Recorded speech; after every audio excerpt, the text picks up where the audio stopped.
Yeah. Oh my God. It's so funny. We were stood in line at one of the little brewery tents because Zoo Brew, basically, as you walk around the zoo, they have just little tents from all different breweries and distilleries with all different beers and wines and spirits, and you go around and you give them a couple of tickets and you sample it and you look at the animals. And we were stood in line, and I just saw it out of the corner of my eye, and I was like, ugh, don't like that. And then I was like, oh, Cody, wait. You need to take a picture of me with my child. And he's like, what are you talking about? You fucking hate spiders. Oh my God. And then our friend Kennedy, who is just a wholesome, wonderful friend, she like is more scared to death of them than I am. Like, can't even look at them without being like utterly terrified. And I was like, Kennedy, don't look. And she's like, nope, I'm not looking. And kind of beside my spider child, my grown spider child, there was kind of like a display telling you about the species of spider or whatever. She's like, nope, I saw the thingy standing beside it. I understood what it was about. I don't want to see the spider. And we were like, fair enough. But I was like, I have to get a picture with my child. I love that. And I guess if you watched episode 120, you'll know what I'm talking about. Yeah. Go see me and my son on Instagram and Twitter. Yeah, she's posted the family photo. Mm-hmm. I remember talking about Zoo Brew last year. Mm-hmm. I've gone 3 years in a row now. It's wonderful. Like I said, it's an 18+ event where you get to walk around the Edmonton Zoo and get trashed and look at all the wonderful animals. And it's pretty great. Okay, I'm going next year. You have to. The No red exceptions. pandas I are love my them. absolute favorite. They're so stinking cute. We are going to the Calgary Zoo next weekend. And I'm not saying hopefully because it's going to happen because I'm excited. You should be. And yeah, I told Steve, I was like, we got to go. We have to. There's no exceptions. And I will run around like an excited child, but I will be very happy about it. I think the first memories I ever had going to the zoo were on the Isle of Wight, which is a little teeny island right at the south of England. And it rained all day, like pouring torrential rain. And the thing that stuck out the most in my head was we got to meet a white tiger. Oh my God. Which was super cool. Or not meet, but like see the white tiger. And then there was some kind of little demonstration with like these little monkeys on tricycles. Oh my God. Which, looking back now, I don't feel super comfortable Right? with, You're but like, at the time, I don't know, I was maybe, my sister was a toddler, so I was like 5 or 6. Oh, you were tops. thrilled. So I was like, holy cow, look at these. I don't particularly like monkeys either. They kind of freak me out. Monkeys are weird. There's a new show coming out. I wish I could remember what it's called. Hold on, I'm gonna look it up. We're gonna start the episode soon, I promise. Mm-hmm. So it's a show that is coming out, and it's about like middle-aged women who have pet monkeys. Apes, I love. Like, I love orangutans. I have a high respect for chimpanzees because those motherfuckers will rip your face off and your arms and your legs and everything. But it's the little monkeys that you see of like folks in like Thailand and stuff where they're climbing all over people with their little claws and stealing iPhones and stuff. And I'm like, you little bastards. I don't like them. But I also don't think people should be overly interacting with them too much. Like, obviously, they're a product of their environment. So, I don't know. Yeah, no, first, you don't want to mess with a monkey. Mm-mm. Monkey reality show about sad women. It's called Chimp Crazy. Wow. I mean, that really covers it, doesn't it? And it's, I don't know. Okay, apparently it's not made to be funny. It's made to like make you feel really bad about what's going on with these monkeys. Well, I think about, not to get like totally derailed off before we even start the show. But do you remember the little guy in a fur jacket inside of like an IKEA that had been left behind or whatever? That was so sad. Where is he now? I don't know. We'll follow up. We'll follow. We got to start the show. Hello, everyone. I'm Dina. And I'm Charlotte. Welcome to the Grim Curriculum Extra Credit. We already have a lot to say. We do. And actually, before we get started, we have heard some of you guys across the socials. We're trying to figure out the sound thing. We've tried to crank it a little higher this time. We're going to go slowly because I don't want to blow your guys' eardrums out. Yeah. So we'll wait for you guys' feedback on this one. And thank you for your patience. Yes. We are not sound engineers. But we have taken on the advice of an expert and we are doing our best. Yes. So please be patient. We really appreciate it, guys. Shall we? We have an update. We do. We have an update together, which we don't normally do. Usually we bring different stories, but This is an update about something we talked about on episode 32 of Extra Credit. So if you want to listen to the first part of the story, check that Mhm. episode out. So if you guys listen to that one, or if you're just aware of the situation in general, we have a couple of astronauts that are currently now. I did read NASA does not like to say stuck or stranded because apparently they're not stuck or stranded. They're just kind of Not going home right I don't know. now? I don't know how else you would phrase the word stuck or stranded, but they're stuck up there. Well, that's bad press. It is. Yeah, they kind of bristle at it. But yes, we have two astronauts, Butch Wilmore and Suni Williams. They've been up there since early June. It was supposed to be an 8-day mission. Ugh. And obviously, they went up there in June. We're still talking about it here in August. Mhm. So they stuck. Yeah, and there's no other way to word it. If they're there and they shouldn't be and we can't get them down, they're stuck. So now, the reason NASA doesn't like it when they say stuck or stranded is because technically they could get them home if an emergency broke out where they were like, no, we absolutely need to get them out of there right now. Mhm. It would just be kind of a very risky journey because the Boeing Starliner that they were shipped up there on was pretty faulty. It had some leaks and they're still working on it quite a few months later. So, yeah. It's not looking good. I mean, No. they have solutions. There was a press conference on August 14th. Basically, what NASA kind of hinted at was the new ship that they were going to send them home on. They don't have as much faith in it as they originally kind of thought Hmm. that they did. They're saying before the end of August, they're going to be holding a high level flight readiness review to make a final determination on Starliner, which is the ship's flight. And basically, the issue is that the Starliner's batteries are designed to hold power for just 45 days. And it's been past that at this point. So, right now, they're just trying to figure all of those logistics out before they send these guys down. Ken Bowersox, the associate administrator of NASA's Space Operations Mission Directorate, is saying it's a fairly major decision about whether we're going to have a crew on board for a Starliner return. We've got time available before we bring it home, and we want to use that time wisely. We're expecting that the data analysis will be ready for a flight readiness review around the end of next week, potentially beginning the following week. Also, if this particular plan doesn't work or they don't feel trusting enough of it, they're going to turn to SpaceX, which Mm-hmm. is, of course, Elon Musk's space program type thing. However, they're not set to make any moves until February of next year. So if they decide to go that route, their 8-day trip just turned into an 8-month trip. That's pretty crazy when you think about it like that. I mean, so Wilmore and Williams are both retired Navy captains, and they've been NASA astronauts for a long time. Wilmore is 61, Williams is 58. So they're not spring chickens. This is not their first rodeo. They're very experienced Mm-hmm. astronauts. They said going into this test flight that they expected to learn a lot about Starliner and how it operates.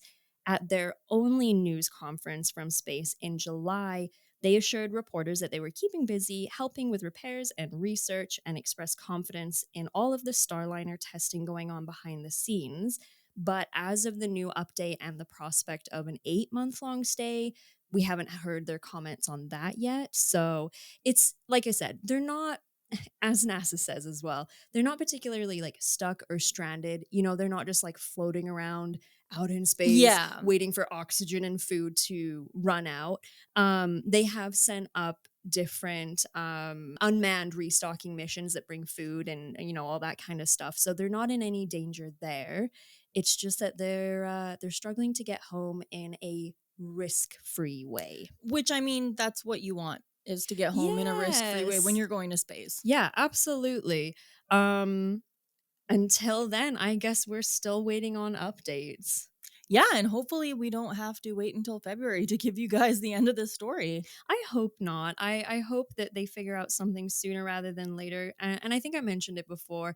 Like I said, they're experienced people. They've got a job up there Mhm. to do, and they're astronauts. Like, what a freaking cool job to have in the first place, right? Yeah. But I think to some degree they're probably like, yeah, you know, 8 days turning into 8 months. That's got to kind of grate on the emotions a little That's bit. a big It difference. is, but yeah, we'll keep you guys updated even more. Yes, we will. What do we want to go for next? I've got one that's sad. Okay, you do a sad one. Okay. I've got a slightly sillier one, so we'll kind of balance Good. it out. So yeah, go for it. As all of you are probably very aware, last October we lost beloved actor Matthew Perry, Yeah, we sure did. which is really sad. I grew up watching Friends, huge fan Mhm. of his. So when he passed away, it was just one of those celebrity deaths that hits a little bit harder. Yeah, I think he had a really, he held a lot of space in people's hearts because of his roles in Friends, but also I liked him in a lot of other things as well. And he was very young when he passed away He in the grand was. scheme of He things, right? was. So So 5 arrests have been made in connection to his death. I will say, was not expecting this. Yeah, and this is kind of wild. So, a personal assistant and 2 doctors are among those who were arrested after he died of what is being called acute effects of ketamine.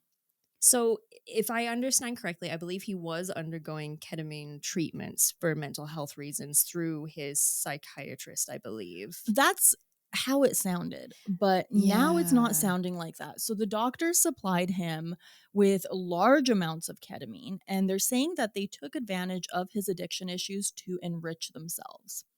He was 54 years old when he passed away. He had previously discussed his issues with addiction. He was undergoing ketamine therapy. However, the examiner found much higher levels of ketamine in his bloodstream than would be expected from that therapy alone. It was so much that it's what you would find if someone had gone under anesthesia. Holy cow. Yeah, so This is almost, I mean, perhaps to a slightly lighter degree, it's coming off very much as like a Michael Jackson sort of that's exactly what I situation. thought. And that's really what this sounds like to Ugh. me. So, what they're saying is that investigation has revealed a broad underground criminal network responsible for distributing large quantities of ketamine, including someone that they're calling the ketamine queen. Holy shit. Yeah, so these people, they're saying they knew exactly what they were doing. They took advantage of him. They wanted to procure thousands of dollars worth of ketamine for him and then sell it to him for a huge markup, obviously. A doctor known as Dr. P is one of the people who was arrested along with the ketamine queen, and they're being charged with conspiracy to distribute ketamine, distribution of ketamine resulting in death, possession with intent to distribute, and altering and falsifying records related to a federal investigation. Whoa. When I heard that Five had been arrested, at first I was like, "Whoa, he was murdered?" And yes, but also no. Like I shouldn't say murdered. It wasn't an accident though. Let's put it that No, way. no, definitely not. So he was found dead in a hot tub. The examiner immediately saw what it was. They kind of thought that it may have been drowning and things like that, but Mhm. ketamine, he did drown, but ketamine was a large part of it. Right. One of the things in the autopsy report is saying at the high levels of ketamine found in his postmortem blood specimens, the main lethal effects would be from both cardiovascular overstimulation and respiratory depression. They are saying that it was an accident with no evidence of foul play. So, these people that are being charged, I want to clarify, they're not being charged because he is dead. Oh, I They're see. being charged because they're part of this huge underground ketamine ring. And sort of it would appear that his death has kind of just brought all this to the surface. Yes, exactly. I bet you they were shitting themselves when he died. Oh, yeah. And there's emails and text messages that came out that were basically like making fun of him in a lot of That's ways. so fucking scummy. Yeah, I they were hate like, that. "Yeah, he doesn't know, we're just gonna sell him a bunch." They basically admitted to taking advantage of him. That's awful. I honestly hope that they're punished to the highest extent of the law because that's freaking stupid. I think they will be. I mean, when it comes to this level of drugs, They tend to make an example out of people like exactly, it's this. not cases where, "Oh, someone got murdered and everyone ignored it." This is the stuff police pay attention to. Absolutely. And when the death involved is a high profile one, a celebrity one, Yes. of course all eyes are going to be on it. Now, it's very unfortunate that perhaps it wouldn't have gotten the attention it is getting if it were maybe someone who wasn't a celebrity, Yeah. but they've clearly made it their goal to take advantage of vulnerable people with a lot of money. And of Mhm. course, in Hollywood, that's celebrities, right? Yeah, So absolutely. they found their niche and they took advantage of it. We'll keep you guys posted. I think this is a case that won't have any answers for probably a few years because there's so many people Mhm. involved. But we'll let you know. And yeah, one of those deaths that was just all death is sad, obviously, but like, It was kind of unexpected and yeah, such a beloved person as well. And yes, he was a man with his fair share of troubles, and he's been very open about that yeah. too. But yeah, pretty devastating to lose someone like that. And I think the fact that he was so open about his struggles, It it it makes adds it to even it. sadder, It really does. Yeah. absolutely. Well, yeah, I guess we'll wait and see. Alright, well, in a slightly sillier true Good. crime news, and this Bring it one's, on. fairly, recent, I saw it pop up. If you are in the Alberta area like we are, or in the Edmonton area, you probably follow Yegwave on the various socials. I certainly Mm-hmm. do. They're honestly one of my main sources for local news because they're on it like snap. Um, but I looked into this a little further, and there is an article out of the St. Albert Gazette, no less. This is a story coming out of Innisfail, which is in southern Alberta, kind of by Calgary. And I'm just going to read directly from the article because it's pretty All funny. right, go on. So, local Mounties and emergency responders have saved the day for a drowning man who did not want to be saved. Oh, RCMP Corporal Troy Sakanoff said in a media release that during the evening of Thursday, August 15th, Innisfail RCMP were called to the Dodds Lake area of Innisfail, where a suspicious male was going through residents' backyards. The male saw one of the owners of a residence and incorrectly believed him to be a plainclothes police officer. The male immediately jumped into Dodds Lake as he believed he was going to be arrested. oh my God. Sakanoff said when RCMP arrived at Dodds Lake, they observed the male, and I quote, bobbing up and down in the middle of the lake.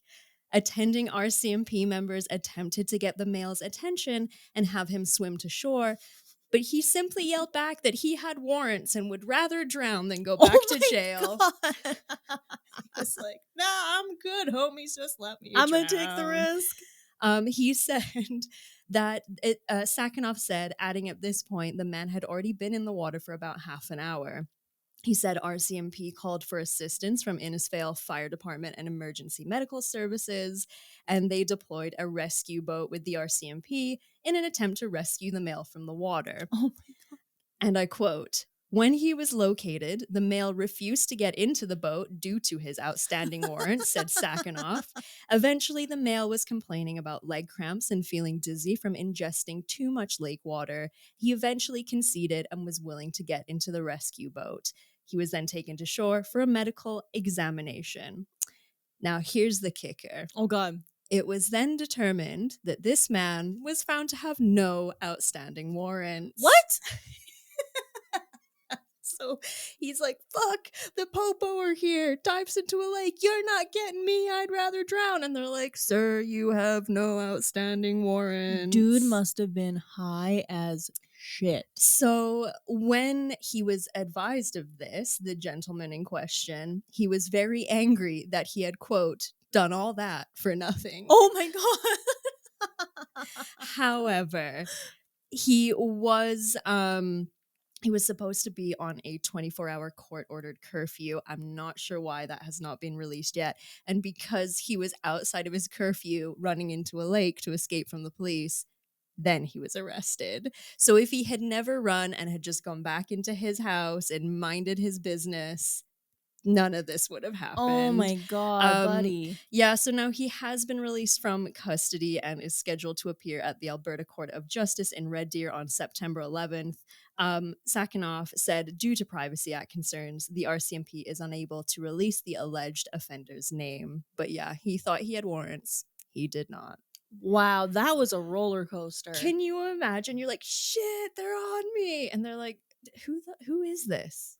We don't Right? know who you are, sir. And then they tell you that, and you're like, I don't believe you. Yeah. And then unfortunately, because they looked him up, then they Oh my realized that he God. had broken his 24-hour court-ordered curfew. That is crazy. So, yeah, just a fun little update from Innisfail, Alberta. Wow. Oh, man. I like that story. I like the silly ones. It almost gives Florida Man a little bit. Yeah. But usually Florida Man, involves some kind of, I want to say, psychosis and bodily fluid. Mhm. That's kind of like the Oh, two yeah, things. that's Or accurate. like some wacky animal, like a crocodile, or sorry, I should say an alligator or something. But Yeah, yeah, Innisfail, Alberta. that's Alberta for you, baby. Wild and wacky All right. place.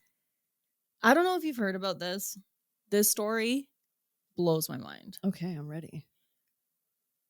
A New York doctor Okay. died while visiting Disneyland. Okay, I have heard of this. Is this to do with the lawsuit? Yes. Okay, yes. Okay, you guys, this story is going to blow your heads off. Before we get into it, I follow a fantastic chick on TikTok mostly, but she's on the other Mhm. platforms. Her name's Reb. I she's a lawyer. Okay. And she just like, she's fantastic. She reads like hilarious court transcripts and stuff, but she gives a lot of insight into what's actually Mhm. going on in like very public court cases and stuff. And she has been talking about this, and I am fascinated. This blows my mind. So, do you have a Disney Plus subscription? I sure do. Okay. I sure do. I'm sure a lot of you listening also do. And that's what makes this even scarier. Yes. So, basically, this New York woman, Dr. Tang Swan, died in February after experiencing a severe allergy after consuming food with allergens at a restaurant in Disney World. The reason why they chose this restaurant was because they boasted that they did not have these specific allergens. I'm going to guess it was like gluten or something. Could have been, but I mean, gluten allergies can be very freaking serious. Oh, Like, I'm by absolutely. no means downplaying this, but I haven't heard of anyone dying from it. But Oh, you not to totally say, can. You 100% yeah, can. Absolutely. absolutely. I think gluten makes sense for this. Please correct me if I'm wrong, but gluten makes sense because I can see restaurants being like, we're gluten free. So they went there and they specifically chose this back in October because, again, they said that it was allergen free food. Hmm. She ate the food. After 45 minutes, she had difficulty breathing, and then she went out shopping. And that is when she collapsed and ultimately died at a hospital. Holy cow. Oh, I'm very sorry. The anaphylaxis was due to elevated levels of dairy and nuts in her system. Okay, so that answers that question then. Now, this is where the whole Disney thing comes Yeah, in. yeah. Because the husband was obviously devastated Mhm. and he wanted to file a lawsuit against Disney for her death. This lawsuit, by the way, was only for $50,000, Whoa, he which could have shocked me. asked for far more from Disney. I agree. That being said, Disney is saying that in a statement they are deeply saddened by the loss. Mhm. However, they're saying basically, you're kind of shit out of luck, buddy. And the reason for it is back in 2019, he signed up for a month-long free trial of Disney Plus on his PlayStation. Mhm. And in the terms and conditions, Ah. it basically says you can't sue Disney if something happens to you there. Which is, why do you think that you need to put that in the terms and conditions of Disney Plus? Because I will say, I've had Disney Plus for some time now. I have never been to a Disneyland, Disney World, Mhm. Disney Resort at all. So why would that be relevant? I know, right? This is setting some, I'm sure, odd precedents in the Yes. legal scene. So, in a quote, they said the first page of the subscriber agreement states in all capital letters that any dispute between you and us, except for small claims, is subject to a class action waiver and must be resolved by individual binding arbitration. And they have written to have the lawsuit dismissed. Sneaky, Yeah. sneaky. So the man, the husband, he got some lawyers, obviously. They're Mhm. saying that the reasoning from Disney is, I quote, preposterous and absurd. And that they're saying Disney has over 150 million subscribers. How many of them are reading these terms and conditions? No one. And they think it's ridiculous that all of these people have waived all rights to sue the company and its affiliates. That has nothing to do with the streaming service itself. Exactly. It makes no sense. Surely that can't be upheld, but I'm sure there's many, many lawyers and attorneys across the board that are scrambling to figure this out. And the crazy thing is, this was a month-long free trial that he canceled back in 2019. So that shouldn't even matter anymore. Yeah. You can't sign your life away on a free trial. Apparently you can. What, Disney, beloved by all, but it is a very big, very, I don't know, well-placed corporation that They're shady knows. as Yeah, hell. they know what they're doing.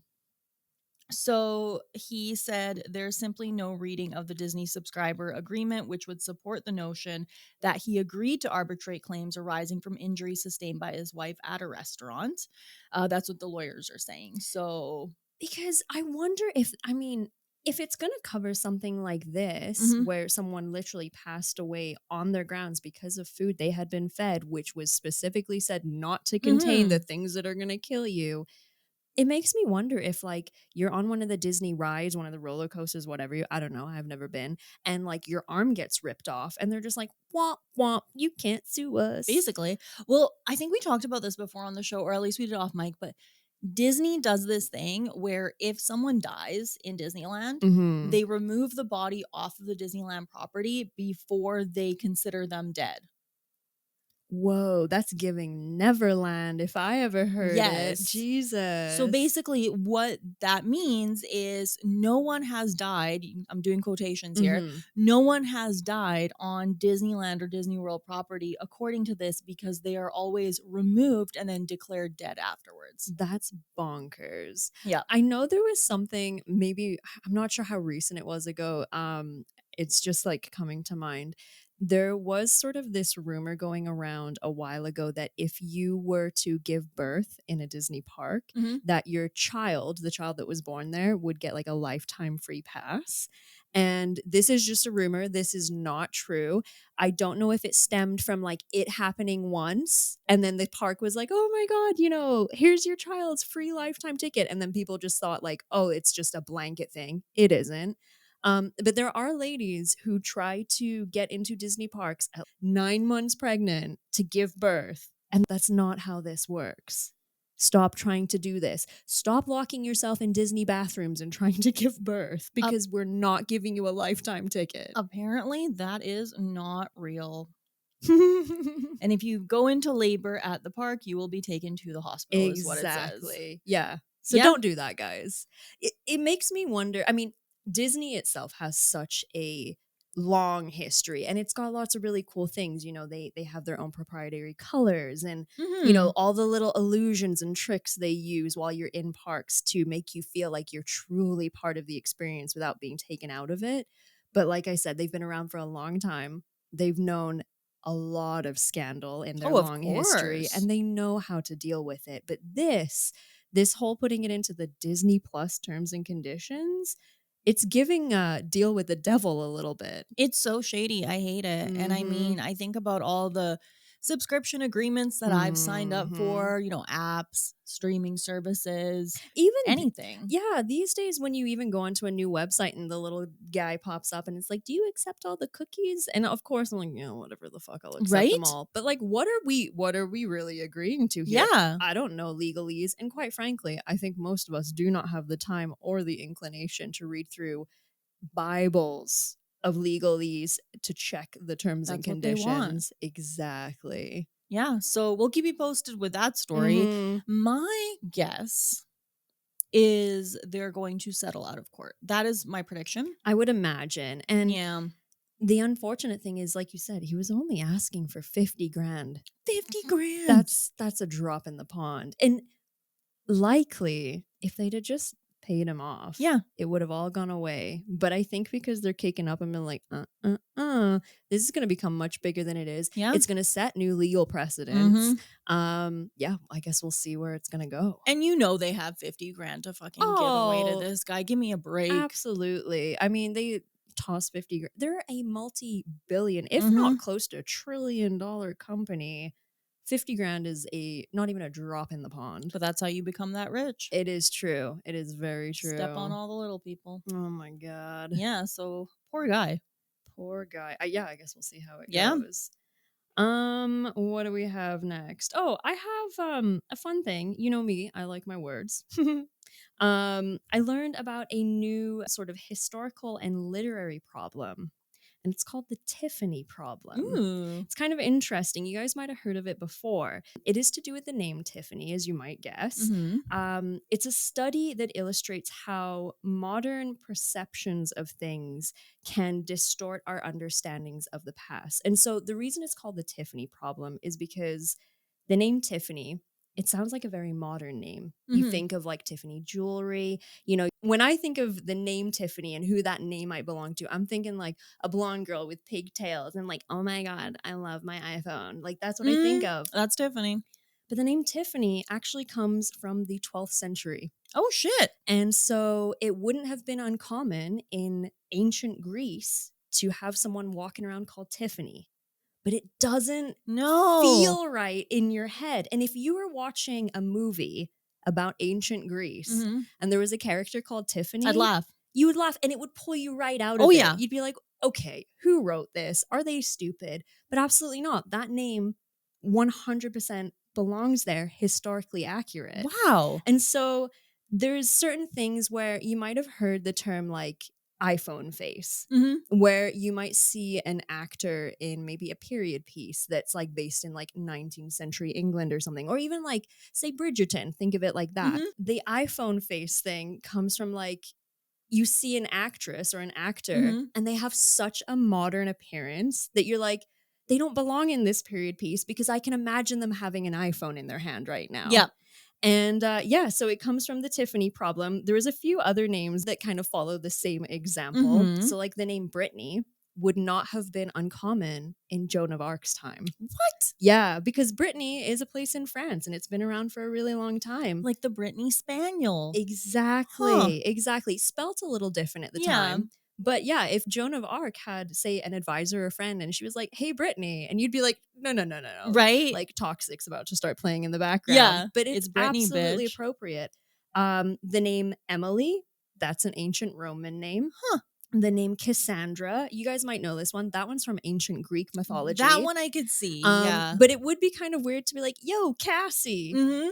So yeah, just food for thought. The Tiffany Problem. It's how our modern perception of things skews how we look at the past. I like it. Almost like, what do they call it? The Mandela effect and like the Bernstein Bears and all that kind of stuff. I love these little things that make you think. I love tidbits like that. Yeah.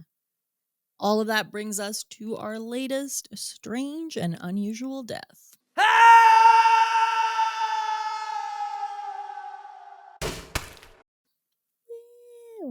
All right. This one is scary. This one actually made me like my palms were sweaty. Oh no. I mean, I'm already sweaty. Right? So like... Okay, so this took place on April 2nd, 1988. Okay. A man named Ivan Lester McGuire. He was an expert parachutist, and he fell to his death when he jumped from a plane, apparently without realizing he wasn't wearing a parachute. Oh God, I have nightmares like this. Yep. So he was 35 years old. He was carrying video equipment to film a student of his and an instructor from the Franklin County Sports Parachute Center when he jumped from an altitude of almost 11,000 feet. Oh, you're probably not coming back from that one, homie. No. So at first they thought, was this deliberate? Right. Because I mean, that's where your head's gonna go. Like, this is some Bugs Bunny Daffy Duck kind of shit to jump out of a plane. What happened was he had been very much an expert. He'd done this over 800 times. Okay. So he knew what he was doing. However, he was very preoccupied with the filming. And they think that he was carrying this video equipment and he had it on his back and he felt it on his back and he was like, there's my parachute. So he jumps out. And the interesting thing about that is they said the FAA inspector said, we haven't gotten all the facts yet, but there is a regulation number 105 that states that the pilot must check. Well, no one may jump unless the pilot checks the parachutes. Woof. Here's what makes it really, really bad. This was all caught on film. Oh, no. So the video footage does exist. I don't think I want to watch it. I chose not to. It's on YouTube. I was like, I should watch this. No, you know what? I'm going to be nice to my brain today, and I'm going to say no. Yeah, because that is like, while it was clearly an accident, Mhm. it's not much better than like a snuff film, Oh, for really. sure, You yeah. know what's gonna happen. I'm sure. Oh, yeah, no, that's traumatic. No, The fall itself took about 60 seconds. that's too long. So That's too long to think about your impending yeah, impact. and this wasn't like he was unconscious or anything. We know because of the film, he was alert and awake the whole time. His final words were, "Oh my god, no." Yeah, that tracks. Oh, that poor man. Yeah. Oh my god. You know, I wonder sometimes, obviously, practice makes perfect. The Mhm. more you do something, the better at it you get. This Yeah. was not an inexperienced jumper. Mhm. But then on the flip side of things, sometimes you do something so many times that you become, what's the word? Well, not lazy, but kind of content. Do you know what I mean? Where you start to relax a little too This is much. probably a horrible example, but what I think of is Ted Bundy has this famous quote where he basically says, "The first time that you kill somebody, you're very meticulous about it. You know exactly Mm, where everything mhm. is. And then you've done it enough times where you can't remember where you put the lug wrench."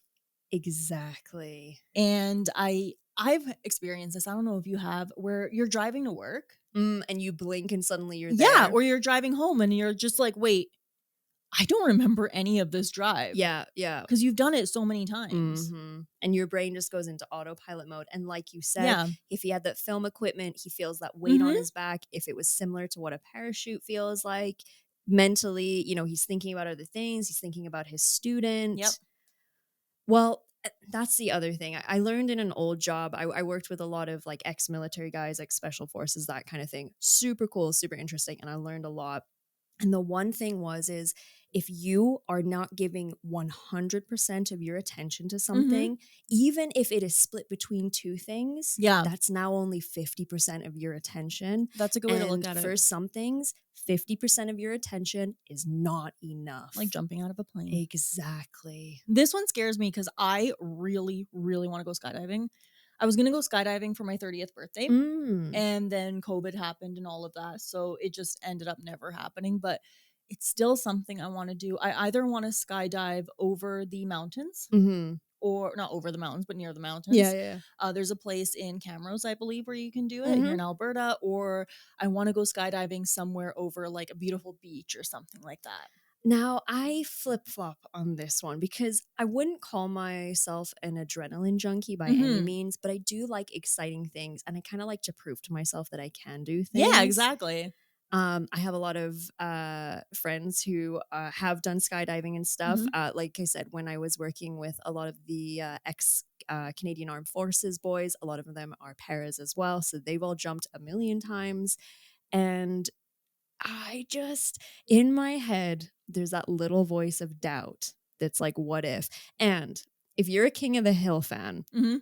there's an episode that's very famous where Peggy Hill, she decides she's going to do it. She's going to be brave and she's going to go skydiving, and her fucking parachute doesn't open. Now, obviously, she lands and she breaks her back and she's like Oh completely out my of commission, but god. she survives.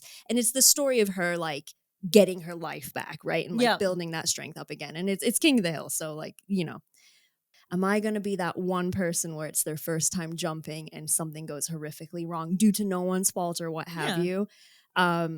There's a Clint Eastwood movie where I think it's called Heartbreak Ridge, actually. And there's a scene, it's a war movie, kind of a war movie, army movie. And there's a scene where they're jumping out of a Chinook helicopter into the ocean Mhm. for training. And one of the young recruits or whatever, he goes, "Gunny, I'm scared. I'm scared. I don't want to jump."